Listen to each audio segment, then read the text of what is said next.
उत्तर प्रदेश के उन्नाव में लखनऊ आगरा एक्सप्रेसवे पर मंगलवार सुबह दर्दनाक हादसा हो गया जब यात्रियों से भरी एसी डबल डेकर बस अनियंत्रित होकर पलट गई। इस दुर्घटना में दरोगा समेत 6 लोगों की मौत हो गई। इस पर ज्यादा जानकारी के लिए सीधे फोन लाइन से जुड़ चुके हैं इंडिया संवाददाता निशांत गुप्ता। तो निशांत जी बताइए, ये हादसा आखिरकार कैसे हुआ और क्या बचाव कार्य किया गया है और इसमें कितने लोगों की घायलों की संख्या आ रही है? हाँ बिल्कुल मुतलिब, अगर बात करें तो जिस तरह से आपने देखा हो कि एसी बस चाहे हो या डबल डेकर बस हो, तभी एक भीषण सड़क हादसे की चपेट में लगातार घर आ रही है। और ऐसे में देखा गया है कि लखनऊ आगरा एक्सप्रेसवे पर जो है उन्नाव जनपद क्षेत्र में जो है आज सुबह सुबह 5 बजे एक एसी डबल डेकर बस जो थी वो अनियंत्रित होकर पलट गई, जिसमें हादसे के दौरान कैदी समेत 6 यात्रियों की मौत बताई जा रही है। 5 यात्रियों की मौके पर ही मौत बताई गई है, जबकि एक जो अन्य था उसकी जो है इलाज के दौरान अस्पताल में मौत हुई है। फिलहाल हादसे में जो मैंने बताया, जिक्र किया कि दरोगा और कैदी भी थे, वो भी आपको हम पूरी तरीके से बताएंगे। इसमें 3 पुलिसकर्मी समेत 21 लोग अभी भी घायल हैं।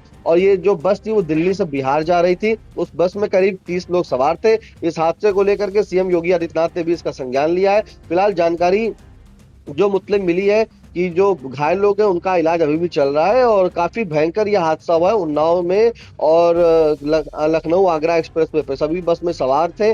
पुलिस की जो शुरुआती जांच में सामने आया है कि जो ड्राइवर है शायद उसको झपकी लग गई होगी और इसी चलते जो ये हादसा हो गया होगा, क्योंकि जो प्रत्यक्षदर्शी थे उनके मुताबिक बताया जा रहा है कि जो बस थी वो तेज रफ्तार में थी। अचानक ड्राइवर ने बस से नियंत्रण खो दिया होगा। बस डिवाइडर से टकराकर जो रेलिंग लगी होती है साइड में किनारे, उस पर लटक गए जाकर के। इससे कई यात्री बस की खिड़कियों से जो है एक्सप्रेस वे के नीचे भी गिर गए हैं। एक का पैर कटकर अलग हो गया है। हादसा जो है औरस थाना क्षेत्र में एक्सप्रेस वे के माइलस्टोन 262 के पास हुआ है। इसमें अगर मृतकों की बात करें तो मृतकों की पहचान जो बिहार के सिवान पुलिस लाइन में तैनात दरोगा जो रामचंद्र है, जिनकी उम्र करीब 59 वर्ष, और गुरुग्राम निवासी कैदी जो छत्रपाल सिंह तोमर है, उसकी भी उम्र करीब 59 वर्ष के रूप में बताई जा रही है। जबकि 4 मृतकों की जो पहचान है वो अभी तक नहीं हो पाई है। जानकारी के अनुसार जो सिवान पुलिस की टीम थी वो 24 मई को एक कैदी को लेकर के जो है गुरुग्राम कोर्ट में पेशी के लिए लेकर गई थी और इसी दौरान ये हादसा होता है। आप देख सकते हैं कि ये भीषण सड़क हादसा है जहां पर पूरी तरीके से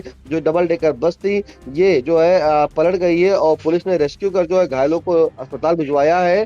फिलहाल जो मैंने जिक्र किया आपको वही बता दिया है। उसके बाद अब मैं बता रहा हूँ कि जो एम्बुलेंस है उससे जब अस्पताल लोगों को भेजा गया तो वहां पर देखा गया कि पूरी तरीके से जो फर्श थी उस पर खून फैल गया था और जो घायल लोग थे वो काफी दर्द से कराह रहे थे। इसमें एम्बुलेंस जो है करीब, क्योंकि जो 27 लोग घायल बताए गए थे जिन्हें अस्पताल भेजा गया था, 6 से 7 एम्बुलेंस वहां पर लगी थी। मौके पर पुलिस बल पहुंचा रहा और उनका लखनऊ के जो ट्रामा सेंटर है वहां इलाज चल रहा है। फिलहाल एक महिला को अभी छुट्टी दे दी गई है। जो जानकारी जुट रही है उसमें बस में अधिकतर यात्री जो थे वो सिद्धार्थनगर और गोरखपुर के रहने वाले बताए जा रहे हैं। फिलहाल जब ये हादसा हुआ तो उस दौरान काफी तेज झटका लगा, धमाके जैसी आवाज हुई, तो जो बस में थे लोग जो सो रहे थे, क्योंकि सुबह ये करीब 5 से 5:15 बजे का हादसा होना बताया जा रहा है। और अचानक जब बस रोड पर चल रही थी तो समझिए कि अनियंत्रित हो जाती है, अनियंत्रित से रेलिंग से टकरा जाती है, जिसके बाद भी पूरी तरीके से बस जो है पलट जाती है। उसी के चलते कुछ लोग जो थे वो एक्सप्रेसवे के नीचे गिर गए, कुछ लोग, एक लोग का तो उसमें बताया जा रहा है कि पैर कट गया है। और जो अगर हम बात करें तो वहां पर जो मार्ग पर जब ये हादसा हुआ था तो काफी लंबा जो है वो जाम भी लग गया था। इसमें जो मृतक दरोगा जो और कैदी के अलावा जो नाम बताए वो भी सामने आ गए, जिसमें एक नाम है सुरेश कुमार जायसवाल, ये मुंडेरा बाजार गोरखपुर के रहने वाले हैं। विदेशी गुप्ता निवासी मधुपुर, ये गोरखपुर के रहने वाले हैं। विजय कुमार निवासी फारेसन गोविंदपुर बस्ती, ये जो है शामिल है। इन सभी की मौत हो चुकी है और अभी एक जो है सब उसकी और पहचान अभी नहीं हो पाई, तो वो भी जैसे अपडेट होगी हम तत्काल अपने दर्शकों तक पहुंचाएंगे। लेकिन जिस तरह से ये हादसा हो उसमें 6 लोगों की दर्दनाक मौत हो गई, 5 की मौके पर मौत बताई जा रही है, एक की इलाज के दौरान मौत बताई जा रही है। और इस तेज धमाके ने जो है सबको बिल्कुल डरा सा दिया। एक तेज धमाका होता है, लोग समझ नहीं पाते हैं कि आखिर कैसे क्या हो गया, सामने उनके अंधेरा छा जाता है। होश आने के बाद जब लोगों ने घायलों ने देखा तो वो कुछ लोग तो उसमें सामुदायिक स्वास्थ्य केंद्र जो सीएचसी होती है वहां पहुंच चुके होते हैं। फिलहाल जो घायल सिपाही था उसकी भी जानकारी मिली है कि जो सिपाही रामजी है उसके अनुसार बताया जा रहा है कि बिहार के सिवान पुलिस लाइन में तैनात था और सोमवार करीब 8:30 बजे जो है दिल्ली से गोरखपुर के लिए ये सब निकले थे। तभी यात्री गहरी नींद में सो रहे थे, अचानक धमाके ऐसी आवाज आती है, नींद खुली तो बस पलटी हुई थी, चीख पुकार मची हुई थी। बाद में पता चला कि साथ जो यात्रा कर रहे दरोगा थे और कैदी था उसकी मौत हो गई है। और वहीं जो मौके पर स्थानीय लोग थे उन्होंने तत्काल जब ये हादसा होता है तो डायल 112 पे जो है कॉल किया था, पुलिस को सूचना दी थी। इस पूरे घटनाक्रम को लेकर जो सफीपुर सीओ है सोनम सिंह, उनके अनुसार बताया गया कि करीब 5 से 5:30 बजे के बीच ये एक्सप्रेसवे पे हादसा होता है, जिसमें से 5 लोगों की मौके पर ही मौत होती है, जबकि एक इलाज के दौरान मौत हो जाती है और एक को सामुदायिक केंद्र से छुट्टी दे दी गई है। फिलहाल अभी जो है घायलों का इलाज लखनऊ के ट्रॉमा सेंटर में चल रहा है और एक्सप्रेसवे पे जो यातायात जो जाम लग गई थी, क्योंकि हादसे के बाद पूरी तरीके से बस वहीं पलट गई थी, तो उस जाम को खुलवा दिया गया है, रास्ता जो है सुचारू रूप से चालू हो गया है। लेकिन मतलब ये इस तरह से ये बसें जो है देखते हैं कि आप प्राइवेट बसें होती हैं, डबल डेकर बसें होती है, ये चलती रहती है, फर्राटा भरती है, तो कहीं न कहीं सवारियों की ज़िंदगी से भी एक खिलवाड़ है। पुलिस प्रशासन चाहे कोई जो जिला प्रशासन हो, उस तरह के अभियान चलाता रहता है, जैसे पुलिस प्रशासन चलाता रहता है, एआरटीओ लोग अलग चलाते रहते हैं, लेकिन इस तरह से जो वाहन होते हैं, ये साफ तौर पे यात्रियों की ज़िंदगी से खिलवाड़ कर रहे होते हैं। उनके पास कोई मानक नहीं होता है। एक जगह अगर कोई लंबा सफ़र है, तो 2 से 3 ड्राइवर होने चाहिए या किसी की ड्यूटी लगी है, तो उसको थोड़ा रेस्ट मिलना चाहिए। ऐसा देखने को कहीं नहीं मिलता है। अक्सर देखा जाता है कि वही ड्राइवर जो है बस चलाता रह रहा है, ड्राइवर भी एक है, कंडक्टर भी एक है, तो मानक जो विहीन होते हैं बस, कहीं न कहीं ये भी हादसों का एक बड़ा सबब है, जहाँ पर आशंका यही जताई जा रही है कि जो बस चालक था, उसे कहीं न कहीं हल्की नींद की झपकी आ गई होगी और झपकी आने के बाद ही ये बस जो है टकराती है रेलिंग के किनारे और पूरी तरीके से अनियंत्रित होकर पलट जाती है। तो कहीं न कहीं देखिए एक छोटी-सी लापरवाही या जिस तरह से नींद आ गई उसकी बड़ी-सी लापरवाही कहेंगे इसे, तो छोटी सी नहीं, क्योंकि बड़ी लापरवाही है और एक इस लापरवाही के चलते इसमें 6 लोगों की दर्दनाक मौत की खबर सामने आ रही है फिलहाल अभी।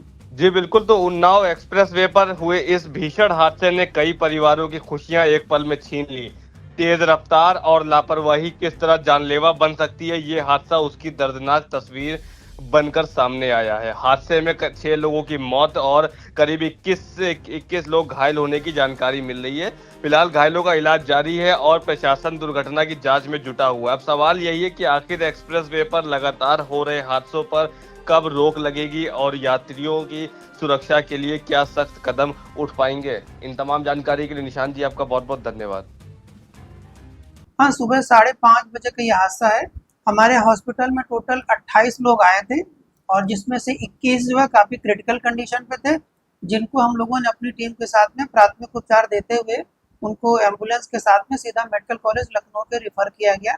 6 लोग थे कैजुअलिटी, उनकी ब्रॉड डेथ हो गई थी, जिसमें से 4 को आइडेंटिफाई हो गया, 2 अज्ञात अवस्था पे हैं जिनकी पहचान नहीं हो पाई है और एक महिला, उनको हल्की फुल्की चोट थी, उसको प्राथमिक उपचार दे करके उन्हीं मरीजों के साथ में उसको भी मेडिकल कॉलेज रिफर कर दिया गया। दिनांक 26/5/2026 को समय करीब सुबह 5 बजे थाना औराज क्षेत्र अंतर्गत लखनऊ आगरा एक्सप्रेसवे के किलोमीटर संख्या 262 पर एक प्राइवेट बस अनियंत्रित होकर पलट गई, जिसमें मौके पर 5 लोगों की मृत्यु हो गई व एक व्यक्ति की मृत्यु उपचार के दौरान हो गई।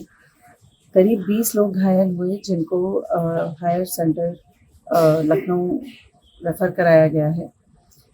मौके पर पुलिस बल मौजूद है, यातायात सामान्य है।